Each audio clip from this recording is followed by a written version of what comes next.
नमस्कार। आज मैं आपको देवी महिषासुरमर्दिनी की कथा सुनाने जा रही हूँ। मार्कंडेय पुराण में के अंतर्गत दुर्गा सप्तशती के द्वितीय एवं तृतीय अध्याय के अंतर्गत देवी महिषासुरमर्दिनी का जिक्र आया है।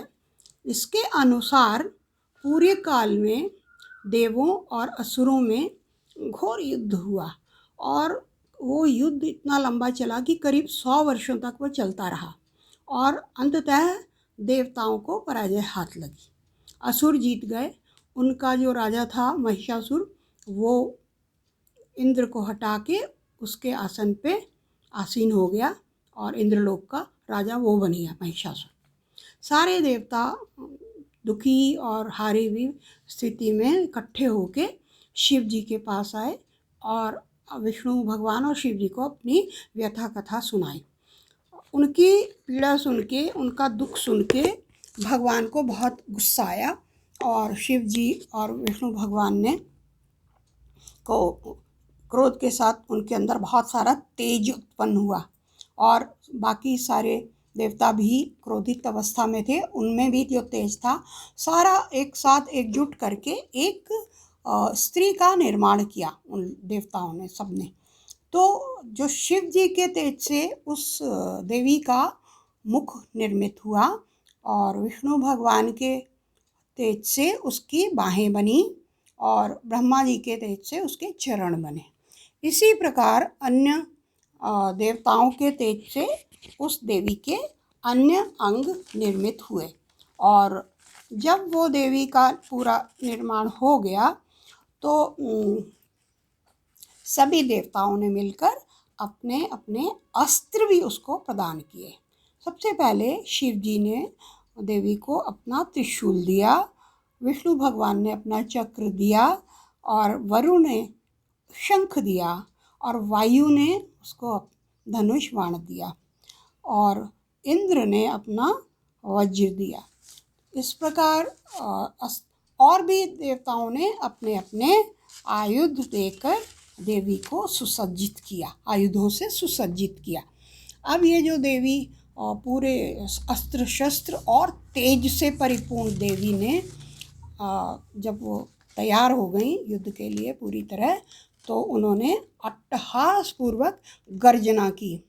एक तरह से उन्होंने असुरों को युद्ध के लिए ललकारा और उस अट्टहास को सुनकर, उस गर्जना को सुनकर सारे दैत्य डर गए और डर के इकट्ठा होके सारे अपनी सेना लेके युद्ध के लिए प्रस्तुत हो गए, आ गए और लड़ने के लिए मैदान में। तो देवी ने अपने अस्त्र शस्त्रों के प्रहार से उनको मारना शुरू किया और देवी के अस्त्र शस्त्रों की बौछार से बहुत जल्दी ही उनकी सेना में खलबली मच गई और मरने लगे उनके जो बड़े बड़े योद्धा थे।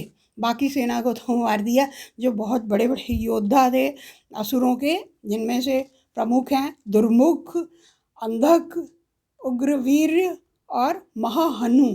इनका जब देखा उसने कि कचूर निकाल दिया देवी ने, तो तब फिर महिषासुर को लगने लगा कि अब मेरे युद्ध क्षेत्र में उतरे बिना तो विजय प्राप्त नहीं हो सकती।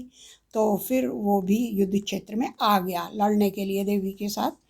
तो जैसे ही वो शुरुआत में एक भैंसे के रूप में वो आया, तो देवी ने देखा ये भैंसा आ गया लड़ने को, मारने लगा सबको सींग से। तो देवी ने उस एक पाश फेंका और उसको बांध लिया, भैंसे को रस्सी से बांध लिया, बांध के खींचने लगी। तो उसने देखा कि मैं तो बंध गया, अब मैं क्या करूं।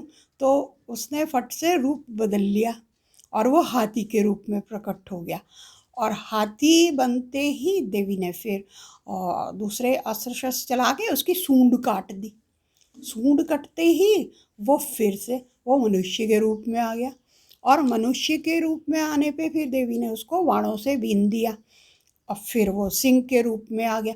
जब सिंह का सिर काटने लगी देवी, तो फिर फिर से वो भैंसे के रूप में आ गया। तो इस प्रकार वो बार बार बार बार बार बार अपना रूप बदल रहा था। वो एक मायावी राक्षस था। तो देवी ने जब देखा कि अब ये फिर भैंसा बन गया, तो अब वो देवी उसके ऊपर कूद के चढ़ गई और अपने भार से उसको दबा के उसको पिचाने लगी कि वो कुचल के उसको मार दें।